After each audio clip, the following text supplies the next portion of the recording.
As we have seen, there are two theories to explain the behavior of light. That is, one is optical theory and another one is wave theory. So in wave theory, the light wave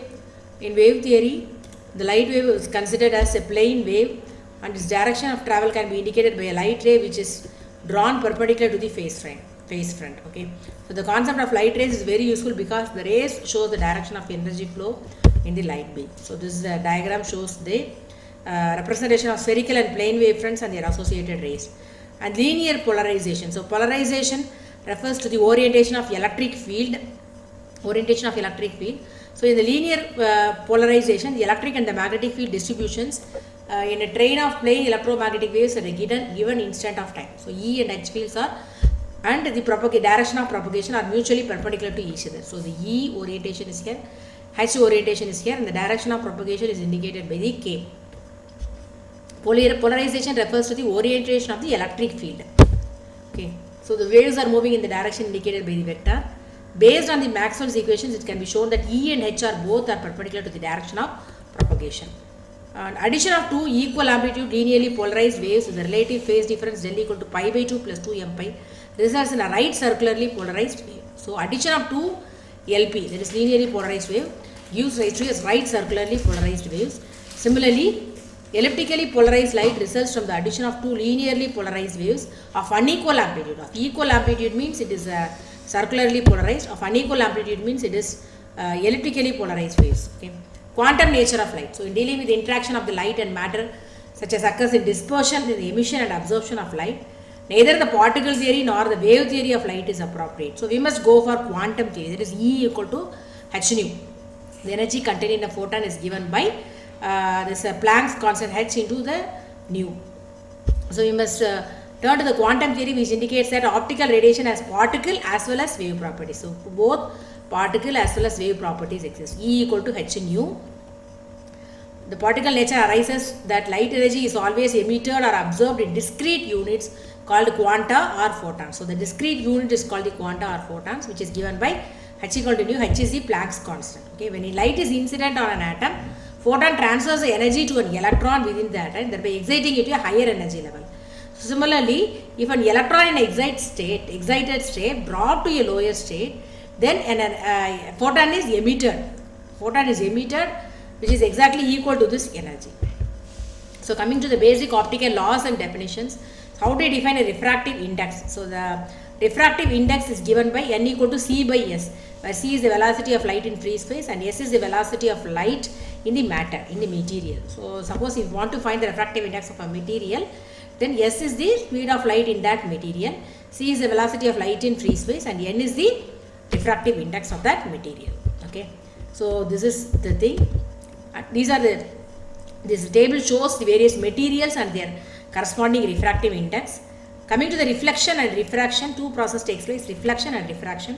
When a light ray encounters a boundary separating two different media, part of the ray is reflected back to the first medium and remainder is bent as it enters the second material. So the material, that is the wave which is reflected back to the medium 1 and another wave enters into that medium 2. So consider, suppose if we have two medium where n2 is less than n1.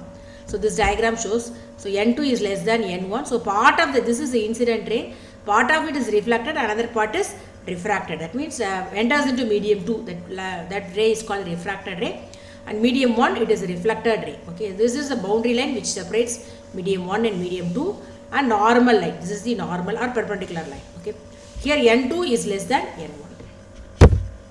So the bending or refraction of the light ray takes place at the interface is a difference in speed of light in two materials that have different refractive indices. That means according to the Snell's law, n1 sin phi 1 equal to n2 sin phi 2, or n1 cos theta 1 equal to n2 cos theta 2. So this is the Snell's law. Okay, so phi 1 angle between the incident ray and the normal to the surface, or angle of incidence, and phi theta 1 is the incident ray strikes the interface is exactly equal to the angle that the reflected ray makes with the same interface. So according to the law of reflection, so the angle at which the incident ray strikes the interface is equal to the angle that the reflected ray makes with the same interface. Okay, so this process is called reflection and refraction, and another one is called internal reflection. If the reflection of light of or less optically dense material.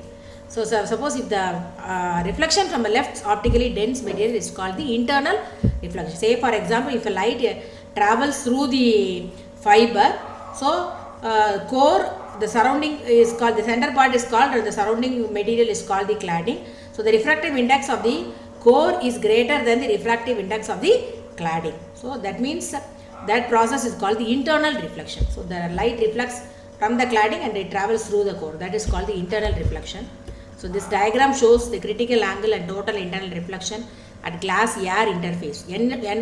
At glass air interface. So N1, N2. N2 is less than N1. So N1 is the glass and N2 is considered to be the air. So N1 is greater than N2. N1 is the glass. So this is called internal reflection. So reflection takes place. So this process is called the internal reflection. So at the angle, particular angle, that is at angle called a critical angle, then that reflection takes place. There is no refraction at all. So here there is refraction. If the angle of incidence is made greater than the critical angle, at the angle of incidence equal to critical angle, there is no refracted ray and it is perpendicular, that is phi 2 equal to 90 degree. If we further increase the incident angle, then the total internal reflection takes place. There is no refracted ray at all and all the waves are reflected internally into the glass. No wave travels to the air. So all waves are reflected inside the glass material. So this is called the total internal reflection, and this process only is used in optic fiber communication. That is, the condition for this is N1 is greater than N2. That is, core refractive index is greater than the cladding refractive index. Okay, that is what is being explained. N1 sin phi 1 equal to N2 sin N phi 2. Okay, so whatever I have explained is given here. So at phi 2 equal to 90 degree, sin phi c equal to N2 by N1. So, and when light is totally internally reflected, a phase change occurs. So this phase change is given by tan del n by 2 equal to root of n square cos square theta 1 minus 1 by n sin theta 1. Similarly, tan del p by 2 equal to n root of n cos square theta 1 minus 1 by sin theta 1. Phase shifts of electric field wave components normal and parallel to plane wave of incidence. So this diagram shows the phase shifts occurring from the reflection of wave components normal del n and parallel del p to the plane of incidence. Then polarization components of light. There are two polarization components, horizontal polarization and vertical polarization. So unpolarized light, if an ordinary wavelight consisting of many transverse electromagnetic waves that vibrate in a variety of directions, then it is called unpolarized light. Unpolarized light have vibrations in all directions. So if the vibrations are restricted to one plane, then it is called the, that is if it is vibrating parallel vibration or perpendicular vibration. So that resulting in parallel polarization or perpendicular polarization. So this first diagram shows the unpolarized components and second shows the parallel polarization component and perpendicular polarization component. Okay, and the circular dot and arrow designate the parallel and perpendicular polarization components respectively. Okay, circular means perpendicular polarization and the dot means parallel polarization component. Arrow indicates the parallel polarization and dot represents the perpendicular polarization component. Okay, and polarization sensitive materials. Polarization sensitive materials. Some of the polarization sensitive devices that use such polarization sensitive materials are called polarizers, Faraday rotators, and birefringent crystals. Birefringent crystals means the crystals that exhibit two refractive indices, that have two refractive indices. So that is called the birefringent crystals. Polarizer, Faraday rotators. So this diagram shows the polarizer. So which unpolarized light, so there is vibrations in all direction. Then the output of a polarizer is the vibrations are restricted to only one plane, either horizontal or vertical. So here this is vertically oriented polarizer. Second one is so this is what I have been explaining the polarizer. Another one is Faraday rotator. So say for example this Faraday rotates the polarization orientation as into 45 degree. Okay, so rotates clockwise by 45 degree or a quarter of wavelength. So this is called the Faraday rotator, and this is birefringent crystal that splits the light signal entering it into two perpendicularly polarized beams. So splits the light. So that is called the birefringent crystal. So it exhibits two refractive indices. Okay, this diagram, this table shows the common birefringent crystals and some applications: calcite, lithium niobate, rutile, and yttrium vanadate. So these are the common birefringent crystals. Okay, and coming to the fiber types, so an optical fiber is a dielectric waveguide that operates at optical frequencies. This fiber waveguide is normally cylindrical in form. It confines electromagnetic energy in the form of light within its surfaces and guides the light in a direction parallel to its axis. So this it's in cylindrical form. It confines the electromagnetic energy in the form of light within its surfaces and guides the light in a direction parallel to its axis. Okay, so the propagation of light along a waveguide can be described in terms of set of guided electromagnetic waves called modes. So a mode can be defined as a set of guided electromagnetic waves. Okay, so the different types of modes exist. That means bound modes or trapped modes of the guide. Bound means that that modes travel through the waveguide, and radiation mode means that are radiated out of the waveguide. Okay, so each guided mode is a pattern of electric and magnetic field distributions that is repeated along the fiber at equal intervals. We have seen that only a discrete number of modes are capable of propagating along the guide. Only a discrete number of modes. So this shows the structure of an optic fiber. So inside is a core, outside there is a cladding. These two have different refractive indices. So N1 is greater than N2.